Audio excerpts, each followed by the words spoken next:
Ladies and gentlemen, please welcome author Amie Parnes and moderator Patt Morrison.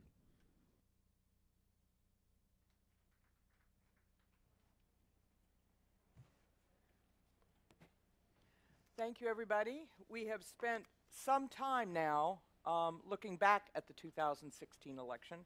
So with Amie's help, we are going to look forward to what we may yet expect from politics to come. You've seen Amie's book already, Shattered: Inside Hillary Clinton's Doomed Campaign. But moving on from 2016, we'll talk a little bit about Hillary, but you cover White House for The Hill, so you see what's going on. You see what's going on in politics in Washington. Right. And I'm still trying to get my head around what the method of operation out of the White House is, because from the White House, everything flows. Policy, politics, international standing. Yeah, I think one of the biggest things I learned covering President Trump is that there is no real strategy coming, at least out of him.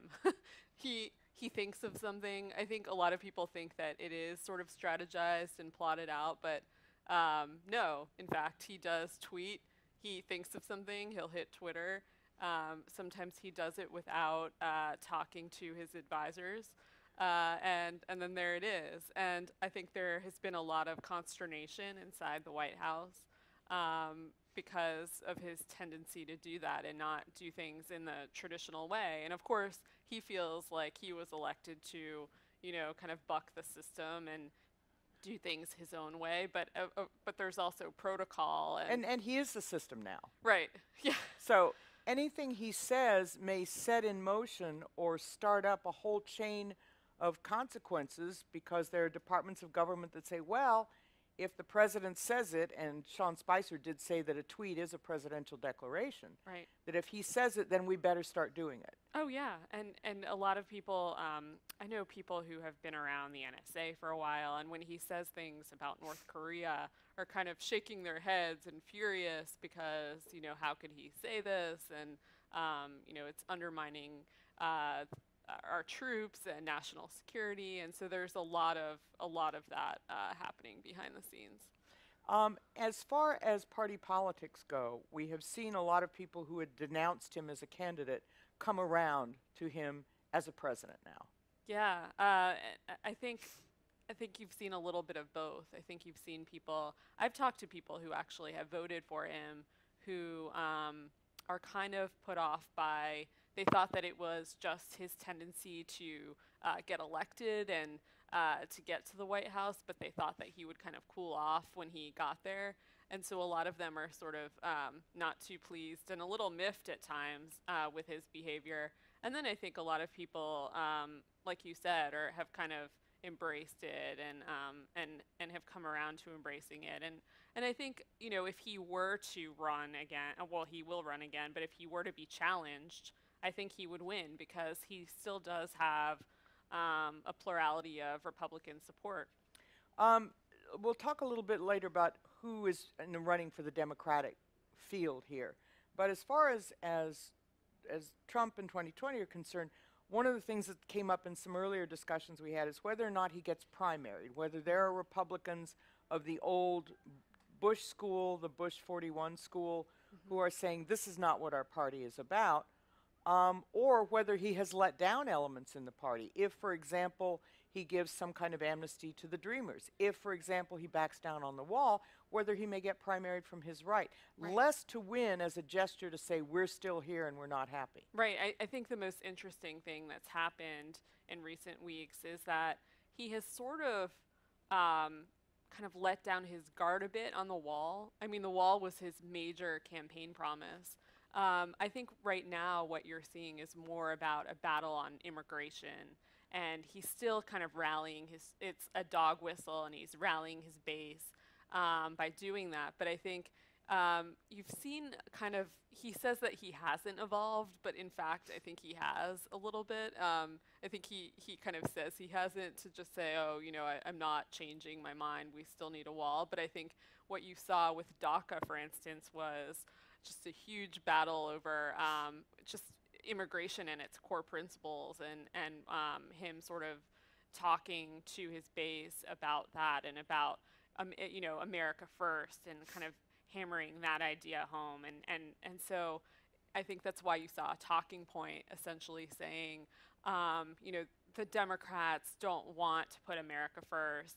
I think Trump even campaigned, he released an ad that said, if someone is killed by someone by who's an in the illegal country immigrant, illegally, yeah, it's the blood is on Democrats' hands. right, yeah. And so they're really kind of making that a point, I think, going forward, that that Democrats are to blame and that they're not for the country. They want to put illegal immigrants before Americans, and I think that's kind of a theme that you'll continue to see kind of going forward, I think, into 2020. So how then does Trump bridge the gap when he talks about loving the DACA recipients but not wanting to give amnesty and finding something in there that allows him to manage his way through That'll be to a really deal? tricky, I think, for him, because particularly in 2016, you saw a lot of he didn't get a lot of the Hispanic vote. This is something that the Republican Party has struggled to get in recent elections, even in 2012. And so he's going to have to find a way to do that and not just speak to his base specifically. And that'll be interesting. I mean, what you're hearing from Republicans right now is, of course, we want a deal, but you heard Mitch McConnell say last week, this wasn't an urgent matter. We can handle this up until March, which is Congress's tendency. They'll wait until the 11th hour to actually get anything done. And that's essentially what Mitch McConnell was saying. He was like, let's first fund the government, and then we can get to something that is the deadline is in March. So I think you'll see, part of this agreement was that they would actually get to a DACA vote in the next few weeks. And so you're going to kind of see a little bit of a shift, I think, in terms of them speaking to how much they care about, fixing this and making it right. California, and people in this room know California is kind of an object lesson for dealing or not dealing with Latino issues, because until 1992, California voted Republican in presidential elections. The one exception being 1968, when, along with much of the rest of the nation, or 64, it voted against Barry Goldwater.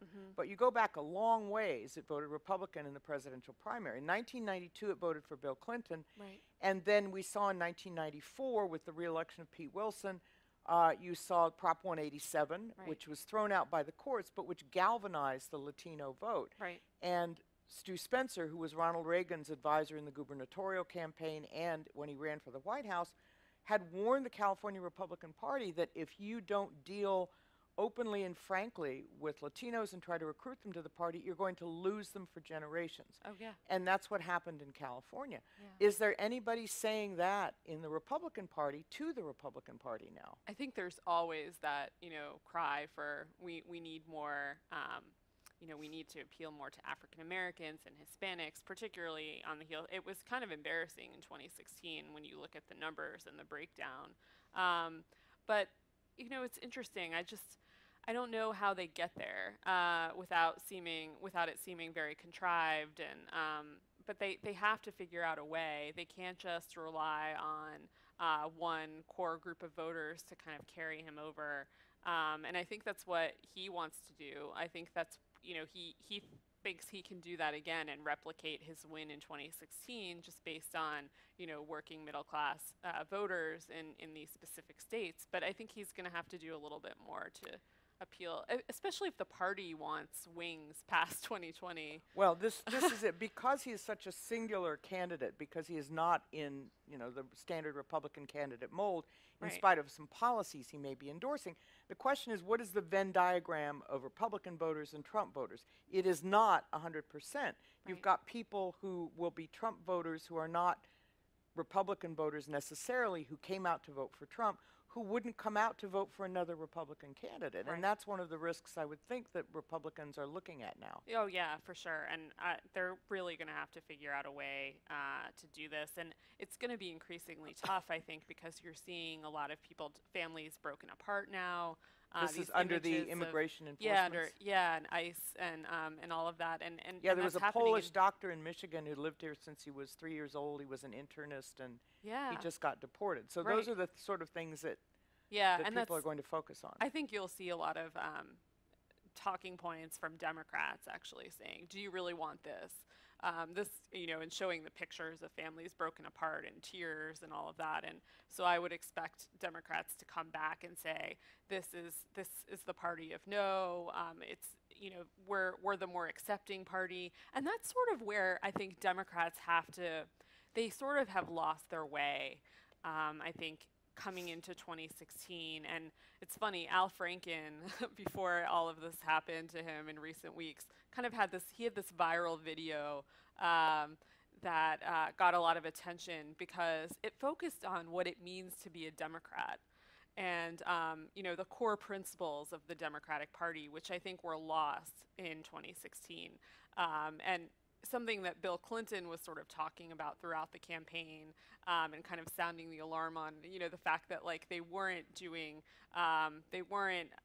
your traditional shoe leather campaigning in places that elected him, and speaking to the people who elected him, and talking, about this open party and this open tent and this accepting party of everyone. So I think the Democratic Party in particular is going to have to move back in that direction and speak to the working middle class voters who actually voted for President Obama and then voted for President Trump, and kind of move them back in their direction. Let's talk about the Democrats for 2018 and 2020. I talked to Joe Biden a couple of weeks ago, and he was very clear about how he had been drafted by Barack Obama as a vice president, really in part because of that lunch pail appeal in Pennsylvania, in Michigan, in Wisconsin, the very states that Hillary Clinton considered to be her blue wall that collapsed on election night in 2016.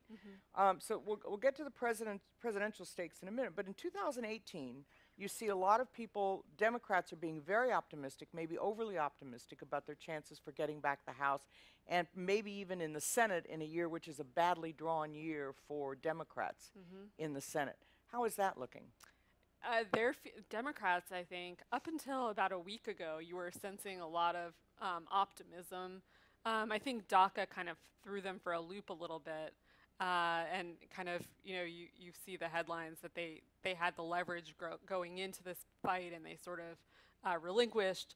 But I think it's interesting. I think that they do feel like they have the upper hand going into the 2018 election because of Trump mostly. They're going to campaign on an anti-Trump message. They think that it's worked successfully for them in other places, in places like Virginia and New Jersey, and of course in Alabama. In Alabama, yes. Yeah, and so they're going to continue to do that.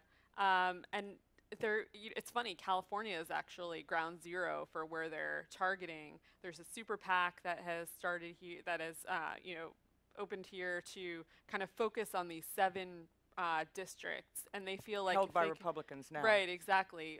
Seats held by Darrell Issa and some other folks, and they feel like if they can actually get those seats back, that they have, they'll win back the House. And the Senate, of course, has a closer majority, so they're feeling confident there.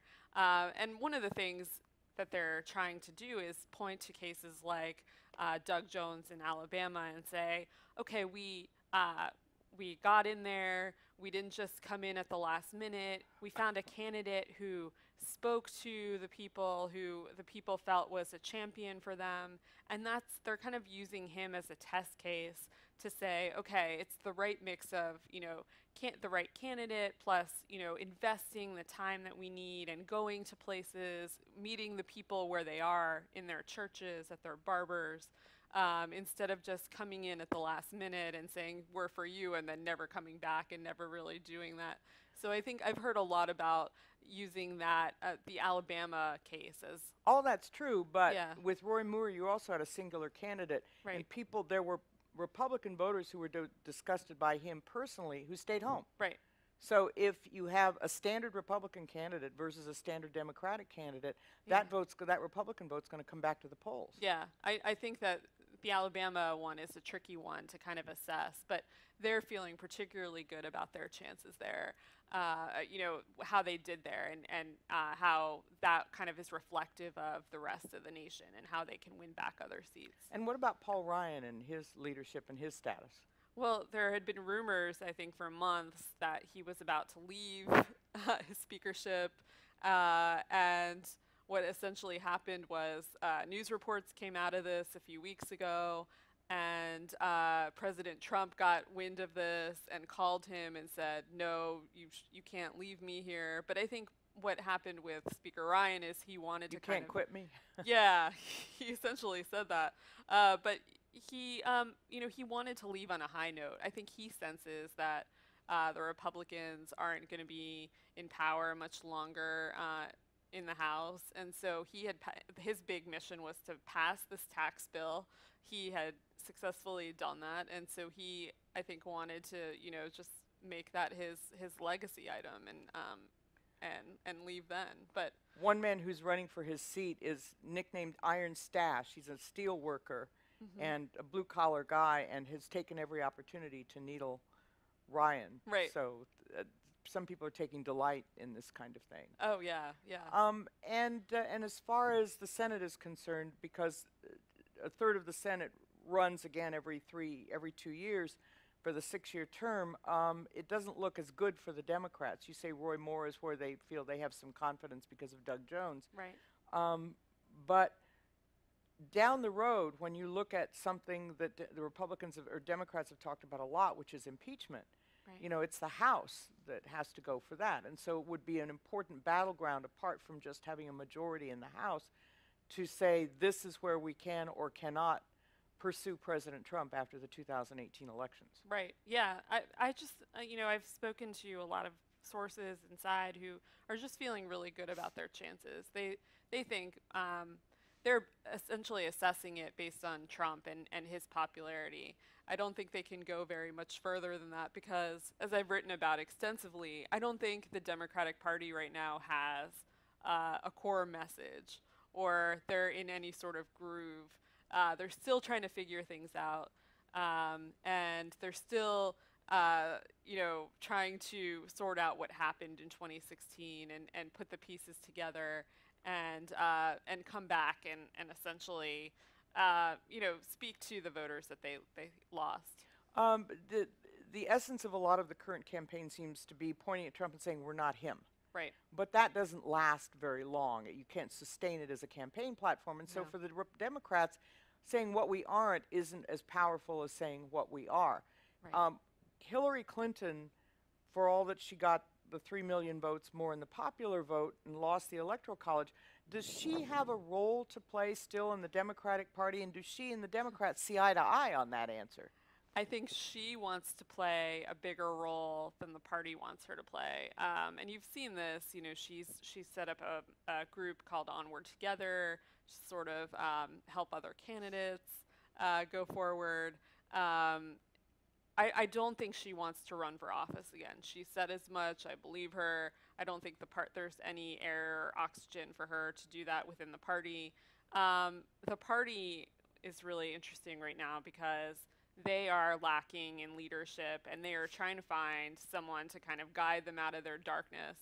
But they don't want that person to be Hillary Clinton. And they've said over and over again, even to President, I think they would want President Obama to kind of come back and help them guide them out of this period. But he is also reluctant to do so.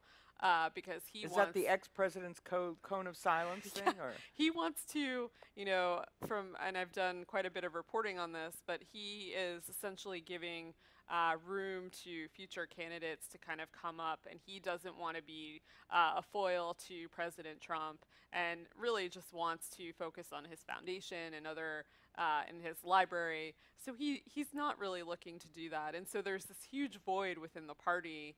Because the former leader Hillary Clinton and President Obama, they don't want she wants a role, he doesn't want a role, but so I think right now people are trying to find that person, and I think that's why you saw so much excitement around the possibility of Oprah Winfrey, because you are essentially seeing what's happening. The party is craving that excitement right now and that energy. And when I talked to donors about it a couple weeks ago, they were like, "Well, why not?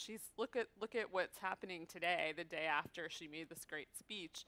I don't think she. But it's one speech. Yeah, exactly. And I was skeptical, and I didn't think that she would ever run. But it was interesting to see in that moment how thirsty the party was for someone like that, too. And it's interesting. There's a parallel to Trump, billionaire. She's also talked a lot about her personal life. In a way, she's left no stone unturned. Right. But so who else have the Democrats been looking at? Because you've got Bernie Sanders, cranky socialist from Vermont, who still thinks he's got a chance, right? Right. Joe Biden, who polls very high, who's 2 years older than Donald Trump, but looks considerably younger in person. I mean, he's very energetic and comes across as the guy who wouldn't really mind being the nominee. Right. You have Oprah, you have Elizabeth Warren, you have Kirsten Gillibrand, who looks like she really wants it. Who else is out there champing at the bit to go after this? Cory Booker. Oh, yes. Kamala Harris. Amy Klobuchar from Minnesota. There are lots of other folks. Even there are some external people like Mitch Landrieu, the mayor of New Orleans. And I think it's a wide open race right now. That's what's so interesting about it, is that there isn't a Barack Obama right now sort of waiting in the wings. It's very much anyone's game.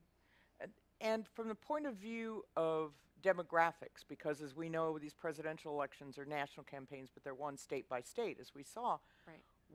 What states now look like swing states? Is Wisconsin and Michigan, Pennsylvania, are those gone to the Democrats for now, or was that an aberration? I think it was a bit of an anomaly. I do think that the Democratic Party has they're trying to learn their lesson again and trying to win back, trying to find their way and win those folks back that they lost. I think they still see those states very much as democratic, states and traditional states. And so I think they're trying to do that right now, and you're going to see them sort of, the party is investing more in the state infrastructure. I think even Hillary Clinton's group is doing that as well. So you're seeing a lot of money and resources being poured in to kind of understand how to kind of win back those voters. And are there states like Nevada and Colorado, which had been seen for a long time as toss-up states, purple states, which are pretty well now patterned as Democratic states? Yeah, I think you'll continue to see the party sort of do the same kind of thing, make sure that those states are very much, for Democrats. They'll look to Hispanics and minorities to kind of boost their votes in those states. Particularly in Colorado. I think what you saw in Colorado, though, in 2016, particularly around the presidential campaign, there was a time where it was kind of neck and neck, and it was really scary. And I think they are kind of, we reported a lot about this in the book, where there were people on the ground who were essentially saying, we don't have what we need down here. You can't take Colorado for granted. You can't just assume that it's a Democratic stronghold. And so I think a lot of lessons have been learned from what happened in 2016, and there are efforts to not let that happen again. One of the reasons that Democrats have such high hopes for 2018, taking back the House, is women candidates and women votes. Emily's List reported that in 2015-16, Emily's List is the early money-raising organization. It's been around for 40 years, I think, for women. Right. They went from about 900 women interested in running for office to 26,000 women interested now, in chief part because of Trump. Now, those numbers are going to fall. A lot of those women will not end up running. Right. But at the same time, it's worth noting that overall 53% of American women voted for Donald Trump for president. Right. So is that quixotic of Democrats to think that women are going to make that big a difference? Well, I think that you look at the women's movements that have happened, particularly around the Me Too movement and the marches that have happened, especially a few days ago and a year ago. And I think it's kind of energized Democrats. And I think a lot of people, I've spoken to a few strategists who have said, we need actually a woman, another woman candidate to kind of say, we are still the party of, we are still the open tent party. We will put another woman forward. We can win. And it's sort of a woman's time right now. With all these movements happening. And so you're kind of sensing that the party might be, leaning in that direction to kind of find someone who can represent them and represent who the party is going forward. And of course, there are so many women, we just talked about a few, who are thinking about running for president. So I'm curious to see how that shakes out. But yeah, that'll be interesting. I think one of the more interesting things to watch going forward. One of the things that may put wind in Democrat sails is the new states' rights idea, because you have Jeff Sessions going after states for medical marijuana, much less legal marijuana that California has.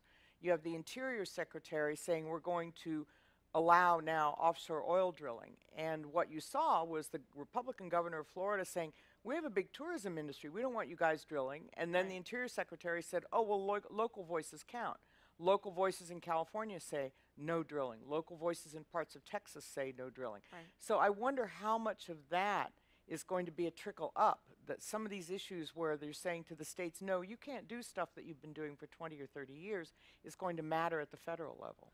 That's a very good question. I know that in, when I talk to sources, they're saying, we talked about how the Democratic Party is sort of looking at, they're very much the anti-Trump party, and they're looking at running on that message. But I think a lot of people, particularly in the state of California and winning back these districts, they're essentially saying, okay, we have to win them back on local issues.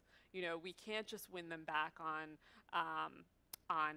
this anti-Trump message. We have to talk about water and the local economy and all these other things. And so I think that's one way they're trying to particularly win back California and these seats that are so pivotal to winning back the House. So I think you'll see them sort of focus on these more local issues to kind of appeal to voters and kind of draw them back in, because of course, there are numbers and statistics that prove that when it's not the year of a presidential election, people don't get out. But if they're vested in, and they believe in the candidate and the issues, they will turn out a little more. Presidents are, in off-year elections, usually going out to campaign in districts, especially swing districts. Mm-hmm. Will we see Donald Trump doing that, or will there be districts like Darrell Iss's district that say, no, why don't you just stay home on this one? No, what's really fascinating is that there is a drive right now to get someone like Hillary Clinton, who actually won in those districts, to have her be out there a little more for Democratic candidates. But I can't see someone like Donald Trump actually doing that as well, because he lost those districts to Hillary Clinton. So I think it's more likely to see someone like her kind of come back where she is popular and kind of do that again. But I wouldn't anticipate him doing that. And you saw that sort of with the Alabama race. He came first of all, he wouldn't endorse. He didn't go to Alabama. He went one state over, right? Right. He went to Florida, which was still in the same market, but television you can see market. Alabama from your house. Yeah, yeah. So he kind of stepped right up to the plate, but never really crossed it. But I think that is sort of a model that they'll look to do, that they will kind of, he waited till the last minute to give a full-throated endorsement, and then he never really went there. He kind of skirted the line. So I think you'll see that going forward, that he's in places in swing states. I don't know if you'll see him actually make an appearance. He might do something behind the scenes, but I wouldn't anticipate him being there. But you never know with Trump. That's the thing. He's very unpredictable, and I've stopped predicting. I think that's my biggest takeaway from the 2016 election is, we never thought that he would be president. My co-author and I spent 3 years writing that book thinking that Hillary Clinton would run and win. And so anything's possible. What is the likelihood that the White House is going to find some consistency in some calmer waters? That someone will say, time to focus, and it's going to register with him. I don't think that's ever going to happen. You know, there's this "Let Trump be Trump" motto with these outside advisors who know him better, and he's always going to do what he does without. I think sometimes he listens. He'll take advice from some of his advisors, but he's hesitant. He feels like he ultimately makes the decisions, and he will, and he'll continue to do that, and that is his strategy. It's no more complicated than that, which is. Why can't he move on from having won the election? You know, everything you see, well, not everything, but comments like just today, it was back, well, was Hillary Clinton under oath? An entirely different proceeding, not President of the United States, doesn't matter. And yet he keeps referring to this again and again. I think he is still kind of hung up on the fact that she won the popular vote, and he can't really get over that. And which is why you saw him from the beginning talk about large crowds and at his inauguration, and that he won by more than he quoted some statistic, I forget what it is, but that he won more than I think I forgot, but he was essentially boosting his electoral vote up, which and that number was completely wrong as well. So he still has an axe to grind with her because he's still kind of hurt, and he still sees that the press doesn't quite, and maybe the public doesn't quite buy into the fact that he won fair and square, that he could have, that there was support from Russia, and so I think that this is still kind of playing in the back of his mind, that he has to prove to people that he did win. And that's why you hear him kind of bring up Russia and say that there was no collusion, and he does even that when it's unprompted. Right. He did that in an interview recently where he actually brings it up. He brings up Hillary Clinton. I think I wrote a story recently saying that he's mentioned her like a dozen times in the last month, which is really unfounded when you think about it. I mean, most presidents would actually say, okay, I've won, let's move on. They're not talking about a past election. They might kind of talk about, take veiled swipes at a future opponent. But no one's really looking back, so this is all kind of an anomaly and new to everyone. But yeah, I think it's his bruised ego and the fact that people still feel like he didn't, wholeheartedly win. So let's take some questions for Amie. She covers the White House, and I'm sure we'll have some insights from her about that. Yes, and I'll have to repeat your question for our audio. Did Senators Gillibrand and Klobuchar and Harris take advantage of the Me Too movement to throw a potential rival under the bus, speaking of Al Franken? That's a very good question. I have to repeat the question for the audio. The question is whether Senators Gillibrand, Harris, and Warren threw Al Franken under the bus in the midst of this Me Too movement. And there was a lot of consternation among non-Senate Democrats about just that. Oh, yeah. I mean, I heard from someone a couple days ago, so this is weeks now since then. There is a lot of animosity, particularly toward Gillibrand, who was Al Franken's closest friend in the Senate. And she kind of took this opportunity and ran with it.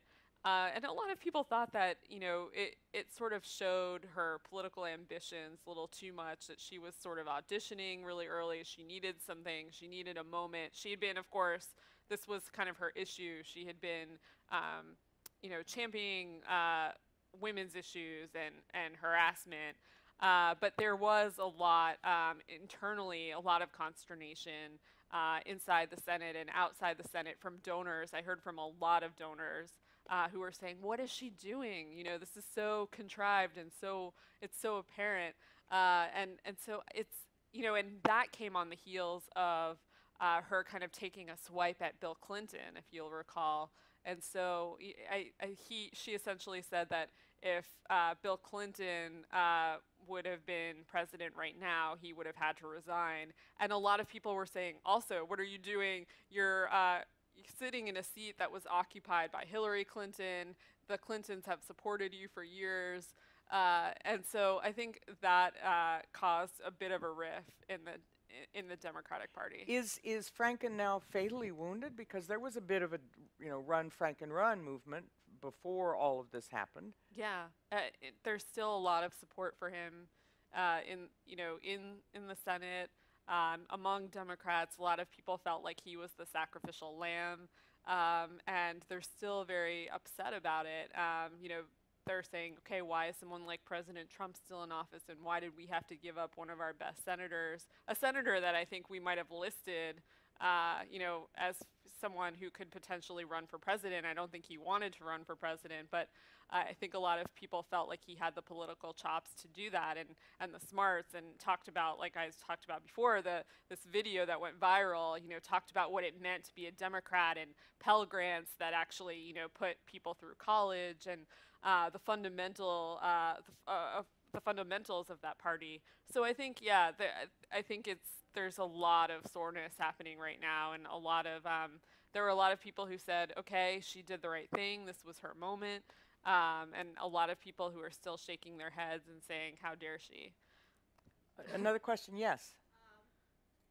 Since your book came out and very shortly after that, Mhm. Hillary's own book came out. Yeah. Have you heard directly or indirectly, either from her or from her campaign staff or Bill, their reaction to the book you wrote? Okay, so Hillary Clinton's own book about the campaign came out, and the question is whether you've heard from her directly or indirectly, her staff, anybody associated with her, about your book. Well, they publicly came out and sort of said that the campaign that we portrayed in our book was not the campaign that that they ran. We take that to heart. We also interviewed essentially every top person in that campaign and told their story. So we've always kind of, no one has said that anything that we had in our book was wrong. So we've kind of felt validated by that. But yeah, we haven't heard anything directly from Secretary Clinton or from President Clinton about how their feelings on the book. But we've heard kind of, from secondhand knowledge of people who know them, that the President Clinton was kind of, he didn't mind the book as much as his wife did. Did they think it was piling on, or did they think there was just erroneous conclusions and tone? I think they felt like the tone was off, that it was a more joyful campaign than we had portrayed.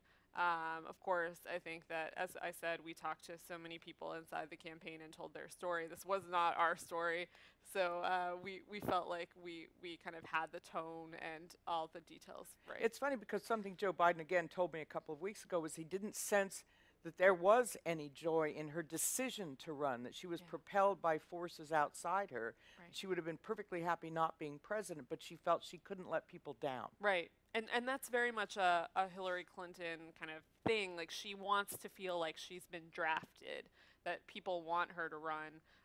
She told my co-author and I for our first book that, that's why she felt compelled to run for the Senate, that, people they wanted her and she felt the need to. She's very big into public service, and so that's why she did it. And so, yeah, I think there was this Ready for Hillary movement and this excitement around a potential run, and she felt like she couldn't let everyone down. But I mean, overall, as we point out in the book, I think one of the main reasons she lost was because not only there was not that excitement around her campaign, but that there wasn't a message, why me and why now?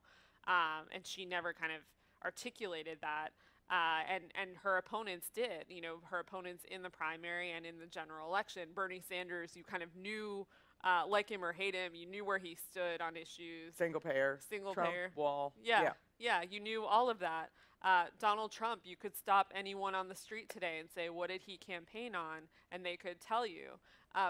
With Secretary Clinton, I think it was a little more complicated than that, people felt like, okay, she's the most qualified, but they couldn't exactly say what she stood for. Yeah, and people don't want to vote for a resume, they want to vote for a person. Yeah, there was a wall in her Brooklyn headquarters that has sort of become the epitome of like what was wrong with the campaign, but it was a large wall that said Hillary is for, and there were Post-it notes all over the wall, and it was essentially for all these different issues. And one Democratic strategist close to the campaign said, this is a problem. If you're for all of these things, then essentially you're for nothing. And I think that ultimately came back to bite her. Another question? So, predictions for 2018? Like I said before, I've stopped predicting because I was wrong in 2016. But I think I do think that the Democratic Party wins, that they win the House and the Senate, and I think the pendulum kind of swings back. You know, we tend to do that, I think, as a nation when we get kind of tired with a party, and I do think Democrats win, and they're trying to play that model, the 2006 model, the Rahm Emanuel model again of, you know, winning everything back. And then the presidency as well, and so you're seeing a lot of that kind of play out right now. But that is my prediction. I do think that. Where's the energy coming from in the Democratic Party? Is it the Bernie Sanders? Is it the Yes. progressive wing rather than the Clinton moderate wing? It really is right now, and essentially what you're seeing is there are a lot of folks planning to run in the Senate. A lot of senators planning to run for president, and you're seeing them kind of out-left each other, if you will, as they kind of audition for office. So I think, you know, you're seeing Cory Booker and Kamala Harris. They're all kind of moving to the left because they think that that's where the party is. But even California, very blue state, you know, Yeah. single payers, the example here, that wasn't able to get through at all because Right. it just wasn't plausible. Yeah, and I just talked to someone an hour ago who said, you know, it's foolish for the party to move in that direction. And Joe Biden actually even also talks about this and says we don't have to move in one direction. We can still, you know, President Obama and I won on winning everyone. We didn't have to go left. We can win moderates and we can win progressives. You know, if we stay true to our values and speak to everyone. And so I think there are people, I don't think we can expect him to do that so much. And I think that's a lane that he's going to carve out should he run, I think, for office. Everybody, please thank Amie, and she's going to be signing her book Thank you. outside. Thanks for coming.